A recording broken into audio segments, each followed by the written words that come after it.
আর সঙ্গে যেটা জানবো যে অনেকেরই একটা ধারণা আছে ইনসুলিন স্টার্ট এটা মানেই কিন্তু ডায়াবেটিসের একদম শেষ পর্যায়ে, মানে আপনি এবার গেলেন এরকম একটা বিষয়।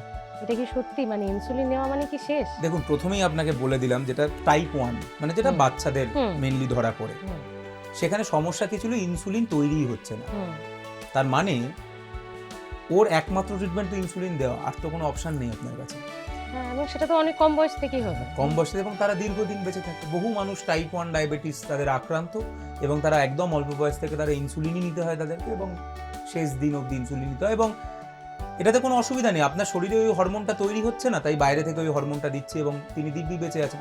টাইপ 2 যাদের, মানে যাদের বেশি বয়সে ইনসুলিন আস্তে আস্তে কাজ না করার জন্য হয়, তাদের ক্ষেত্রে অ্যাকচুয়ালি অনেক রকমের, প্রথমে আমরা ওষুধই দিই, ওষুধ দিয়ে চেষ্টা করি যে যদি কোনো রকমভাবে যে কাজটা করতে পারছে না ইনসুলিন, সেটাকে যদি কোনোভাবে করানো যায়।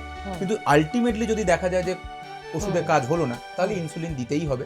তবে এরকম ব্যাপার নয় যে ইনসুলিন দেওয়া মানে শেষ হয়ে গেল, ইনসুলিন নিয়ে এবার দীর্ঘদিন বেঁচে থাকবে। কারণ মেন লক্ষ্য হচ্ছে রক্তের চিনির পরিমাণটাকে কন্ট্রোলে রাখা। সমস্যাটা সেটা, আপনি যে কোনোভাবে যদি কম রাখতে পারেন তাহলেই আপনি দীর্ঘদিন বাঁচতে পারবেন।